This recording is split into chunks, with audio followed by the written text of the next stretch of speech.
战局迎来拐点，俄铁路和炼油厂连环爆炸，乌军亮出猫鼬拦截神器，1比12，天竺葵难逃猎杀。苏梅俄军狼狈逃回库尔斯克，泽连斯基前线督战，怒斥多国拥兵助俄。东线捷报，乌军突破俄核心防线。F-16击毁扎波罗热俄指挥所。刻赤大桥创纪录大瘫痪，俄后勤噩梦。中俄联演，日本彻夜难眠。美国出手升级日本防御力量。精彩资讯马上开始。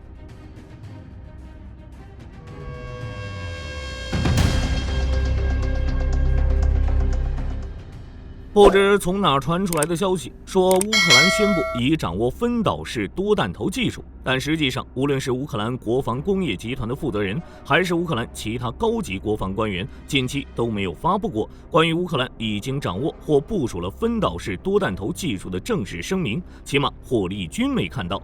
目前，乌克兰正致力于提升其国产导弹能力，以减少对盟友援助的依赖。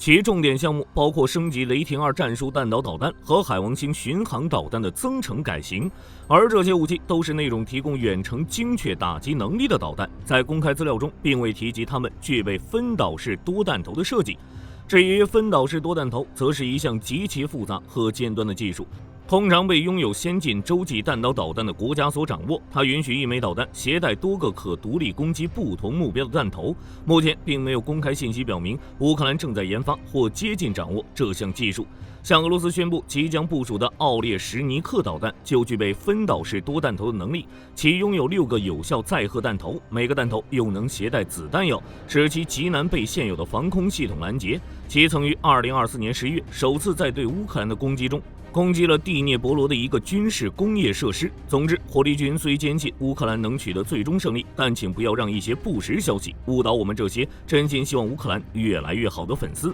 或许是一些人误将拥有集束弹头的能力与更先进的分导式多弹头技术相混淆了，才闹出了这个乌龙。幸运的是，即使没有最先进的武器系统，但乌军仍在用自己的方式持续打击俄罗斯大后方的重要设施。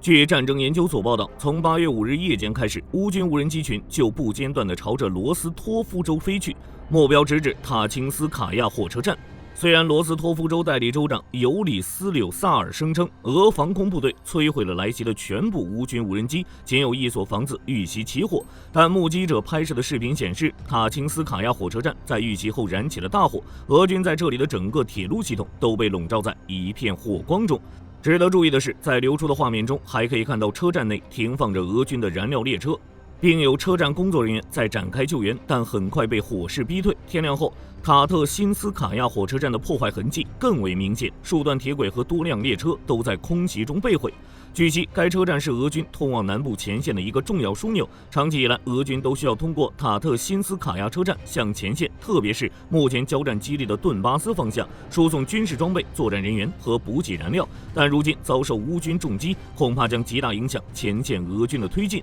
若是再加上火力军此前提的罗斯托夫的萨尔斯克火车站、伏尔加格勒什月车站和阿切尔达铁路线，这仅仅1周时间，俄罗斯能向前线运输补给的铁路线就所剩无几，乌军的针对打击极具成效。与此同时，卫星图像显示，奔萨市的埃克多布罗工厂因袭击被摧毁了2个车间，梁赞炼油厂也因乌军袭击导致2座初级炼油装置停止，使该炼油厂能够生产其总产能的大约1半。此外，还有俄罗斯石油公司位于萨马拉市附近的辛库比雪夫斯克炼油厂也因袭击损坏停止生产。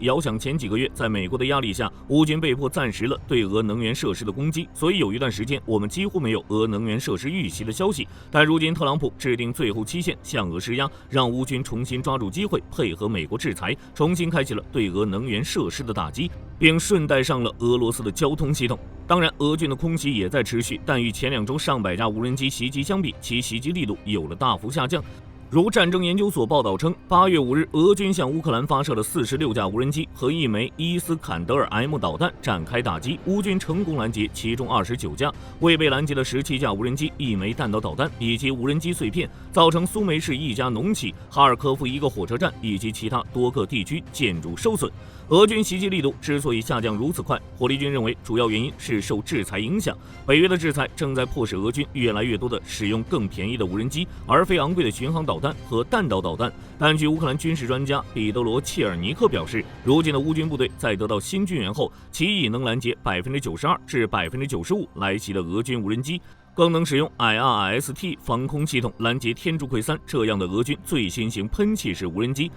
因此俄军造成的损失极其有限。另外，乌军也在积极开发新的拦截俄军无人机方式，以进一步降低遇袭损失。目前，乌克兰已从最初的防空导弹、机枪、电子系统、铁丝网，到现在开发出了拦截式无人机，直接把性价比拉到了极致。如乌克兰技术设计局首席执行官亨纳迪·苏尔丁曾告诉乌克兰国防技术媒体 Defend Media， 其开发了一种可重复使用的猫鼬拦截无人机，旨在拦截俄军的沙赫德型无人机。苏尔丁表示，猫鼬拦截无人机具有喷气发动机和自动寻找的系统，能在拦截任务中接近俄军无人机，并向其发动机和螺旋桨发射弹丸，然后继续执行任务或返回加油。苏尔丁表示，猫鼬拦截无人机可在800米外锁定目标，当目标在150到200米范围内时，无人机的自动制导系统就会启动，其拦截速度可达每小时300至310公里，最大飞行高度为5000米，作战半径为12公里。按照苏尔丁的估计，一架猫鼬拦截无人机能在生命周期内摧毁10至12架沙赫德无人机，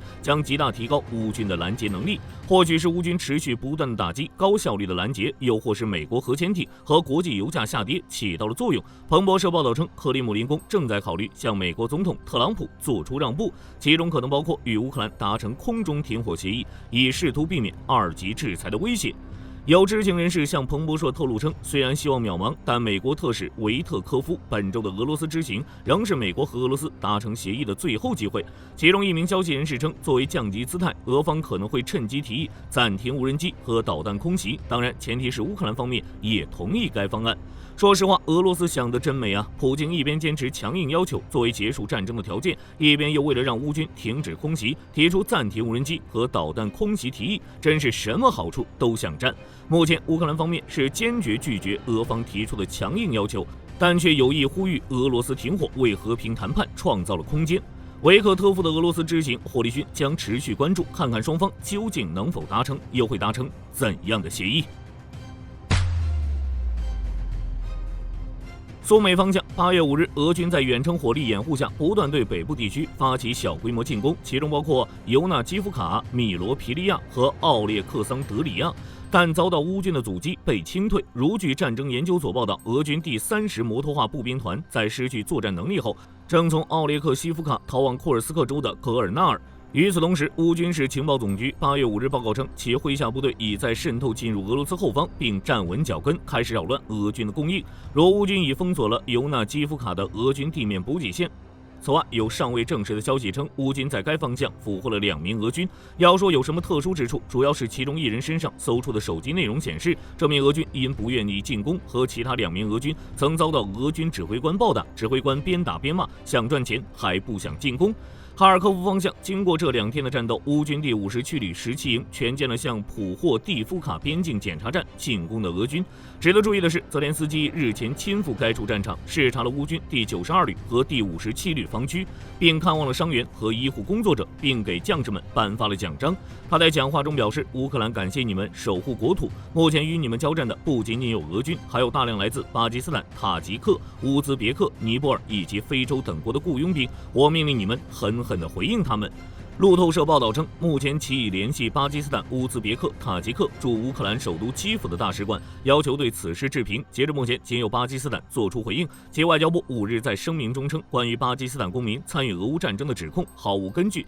其称，乌克兰政府至今没有正式与巴基斯坦沟通，也未提供任何可核实的证据，以证实此类指控。在声明中，巴基斯坦还称，巴基斯坦政府将向乌克兰政府提出交涉，并要求做出澄清。巴方重申致力于根据联合国宪章有关原则，通过对话和外交手段和平解决俄乌战争。事实真相究竟如何，火力军将持续关注。不过，据俄罗斯独立媒体重要报道8月3日的报道，目前有来自48个国家且身份已得到验证的1500名雇佣兵在俄军中作战，其中最大的来源国是尼泊尔，有超过500名公民被确认，紧随其后的是古巴，超过250人，塔吉克斯坦超过160人。乌克兰方面，据乌克兰武装部队外籍军人服役协调部门负责人康斯坦丁·米利夫斯基8月4日向独立媒体 Homdisk 披露，乌军中目前有来自82个国家的志愿者服役，其中40%来自南美。同时，他还称，如今每月自愿加入乌军的服役者约600人，这是一个相当高的招募速度。虽然火力军无法直接证实或证伪，但在战争进入第3年后，维持如此高的月度新增志愿者数量，绝对是一个极高的挑战。回到战场上，乌军反攻，收复卢甘斯克失地。库皮扬斯克至博罗瓦战线上，俄军减少了地面进攻，但加大了炮火密度。战争研究所认为，这是俄军在为下一轮进攻做准备。不过，俄军能否发起新一轮攻势，现在要打上一个问号了。因为最新消息显示，乌军不久前突破了比洛霍里夫卡的俄军防线，并向当地的定居点推进。目前，俄乌两军正在激烈交战，详细战况有待进一步确认。但有消息称，乌军出其不意的袭击已让其收复了数块阵地，并一直保持坚守。西维尔斯克方向，俄军虽依然保持进攻势头，通过蚕食战术，在谢列布良卡东部和索莱达尔西北部的乌军阵地推进，但却难以取得战术性突破。目前，乌军正凭借弹性防御，在确保俄军无法纵深突破的同时，大量消灭俄军的有生力量。红军村战场，俄军的插旗小队仍没有放弃虚假宣传。俄军在新乌克兰卡升起了旗帜，宣称占领该村，但该消息暂未得到证实。目前该战场的战斗非常激烈，俄军凭借密集的炮火与航空炸弹猛轰乌军防御阵地，掩护步兵无休止冲锋。在冲锋的俄军突击队中，还出现了大量女性。此外，据乌克兰国民警卫队的一名军官8月5日表示，俄军正通过无人机向前线阵地运送物资和弹药，并使用光纤无人机封锁 M30高速公路，以扰乱乌军的后勤。南部战场，图片报道称，乌军对扎波罗热战场发起了空中和地面的联合打击。报道称，乌军 F-16率先在侦察后锁定了卡缅斯克一带的俄军指挥系统，紧接着乌军投掷 GDAM 炸弹，位于别墅内的俄军指挥所瞬间被夷为平地。随后，乌军地面部队发起攻势，在该地区展开局部的反击，快速拔除了俄军的几个据点。数小时后，乌总参谋部确认了该信息，并发布了 F-16飞行员发起袭击的瞬间。这也是乌军这2天内对扎波罗热发起的第2次大规模行动。更南端的克里米亚战场，乌军正发起持续的攻击，而袭击导致克什大桥发生了长达35公里的交通堵塞。现场画面显示，车辆从塔门到半岛的入口处就排起了长队，这也创下了该大桥的拥堵记录。超过4000辆的汽车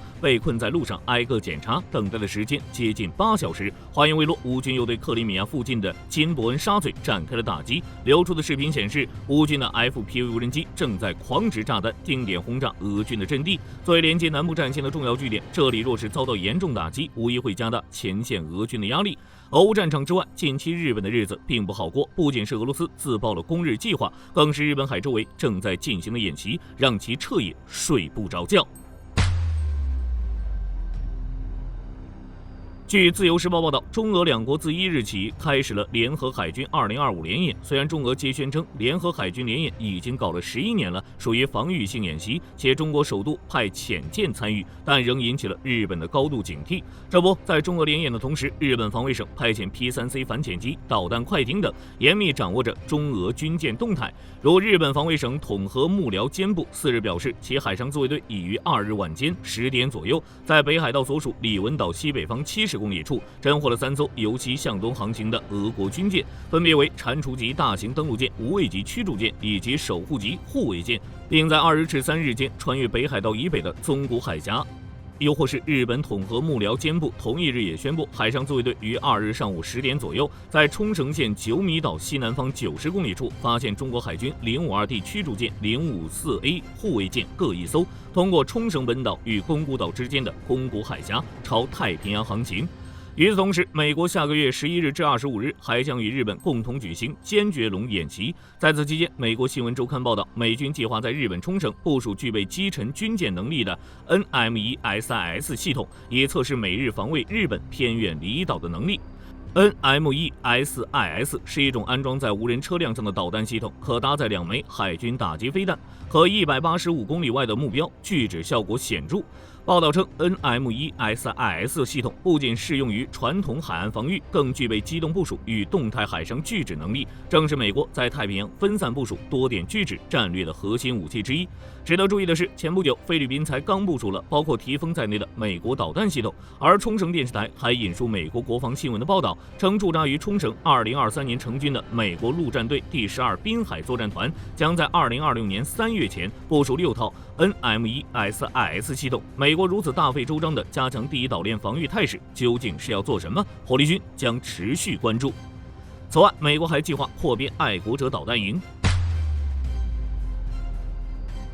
据国防新闻4日报道，美国陆军已决定将爱国者防空导弹营由15个扩编至18个，同时将在关岛部署一个操作爱国者与搭配其他防空武器的混编营，以此来大幅扩充防空作战能量，抵御远程武器威胁。报道称，美国陆军2023年时仅计划扩编第16个爱国者导弹营，但鉴于局势变化、威胁日增，就决定扩编为18个营，以及一个专责防卫关岛的整合防空与导弹防御混编营。据悉，该营将配备最新研发的第一层防空与导弹防御用传感器雷达，并逐步与整合防空与导弹防御作战指挥系统整合，有效提升美军的目标侦测定位、状况觉知与横向整合协调效能。至于爱国者的实力，火力军就不多说了。这段时间，美国和欧洲军援乌克兰的爱国者导弹可是成功拦截击落了多枚俄军弹道导弹和巡航导弹，且爱国者在6月份伊朗攻击驻卡达美军乌代德空军基地时亦展现出出色性能。